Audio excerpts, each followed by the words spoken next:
Welcome back to the channel. In this video, I'll go over what is a TFSA.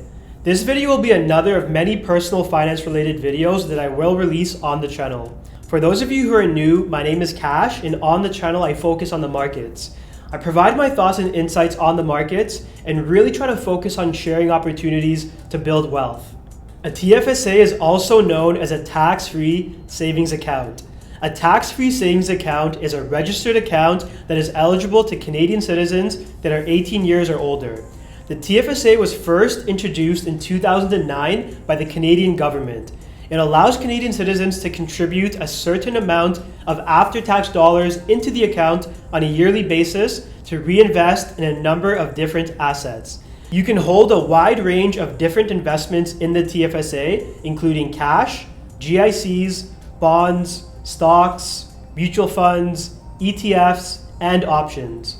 The amazing thing about the TFSA is that any profits or gains that you do make on your investments are tax-free. So yes, if you were to invest and make $1 million of gains in your TFSA, all of that money is coming to you. From 2009 to 2012, you were allowed to contribute $5,000 after-tax dollars each year, bringing us to a total of $20,000 at the end of 2012. From 2013 up until now, the contribution limits have fluctuated. As of 2021, the total accumulated contribution limit in the TFSA is $75,500, with the contribution limit for 2021 being $6,000. To be eligible for the full TFSA contribution room from the time of its inception, you had to have been at least 18 years old in 2009.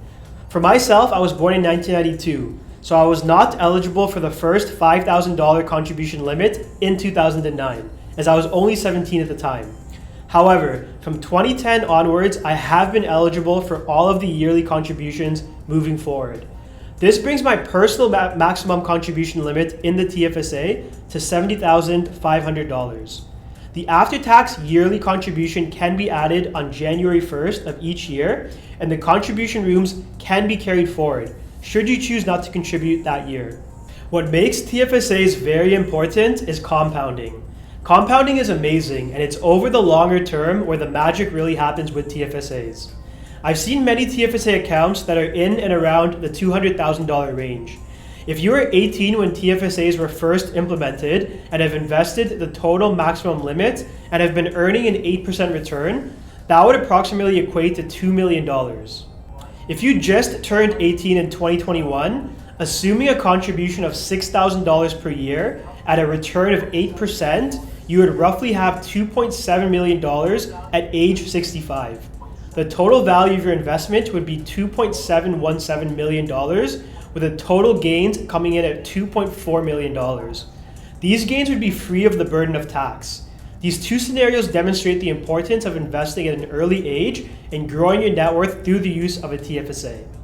Another important thing to keep in mind is the withdrawal rules for the TFSA. Whatever you withdraw one calendar year can be added back the following calendar year. So, say your total accumulated TFSA contribution limit is $75,500. If you already have $50,000 sitting in the account, which would mean you can still contribute $25,500, and for whatever reason you were to withdraw the $50,000 sitting in the account, you can still contribute $25,500 at any point this year, but the $50,000 that you withdrew can be added back the following year, which would be 2022. While we're here, let's also go over a few other details in regards to the TFSA. Any individual that is a resident of Canada who has a valid SIN number and who is 18 years of age or older is eligible to open up a TFSA. Any individual that is a non-resident of Canada who has a valid SIN and who is 18 years of age or older is also eligible to open a TFSA. However, any contributions made while a non-resident will be subject to a 1% tax for each month the contribution stays in the account. Can you day trade within a TFSA? Day trading would be considered a no-no within the TFSA, and if the Canadian Revenue Agency were to audit your account and see that multiple investments are bought and sold on the same day, they can choose to see this as you operating a business and generating a business income. Therefore, as opposed to paying no tax on your investment gains, you would end up paying taxes at your marginal rate. So, if you make $5,000 in investment gains within your TFSA and your marginal tax rate is 40%, $2,000 would be going into the pockets of CRA. It's not worth the risk. If you do plan on day trading, the best thing to do would be to open up a non-registered account separate from the TFSA and day trade from there, as you would only be taxed at capital gains, which would be 50% of the gains you make, as opposed to 100% as business income. The purpose of the TFSA is for you to grow your savings and investments over the long term. It is not a short-term vehicle, it is a long-term vehicle. What happens if you over-contribute to the TFSA? Over-contribution to the TFSA would result in a penalty having to be paid to CRA as 1% of the excess of contribution on a monthly basis for as long as the over-contribution is sitting in the account. Are all taxes exempt? All taxes on gains in the TFSA, suggesting you have not been day trading, are exempt except for the dividends of foreign investments.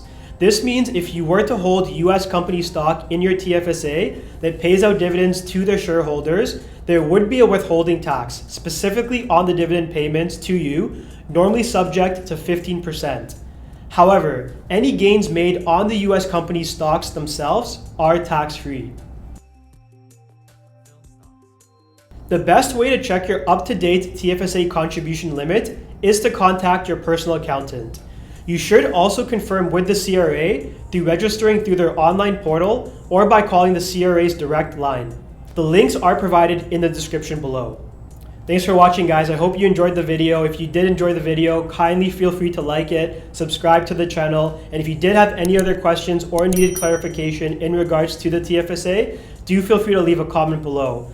However, as mentioned earlier in the video, the most accurate information pertaining to your unique situation can be received from your personal accountant and or by contacting CRA directly. Until then, guys, stay safe and we'll chat soon.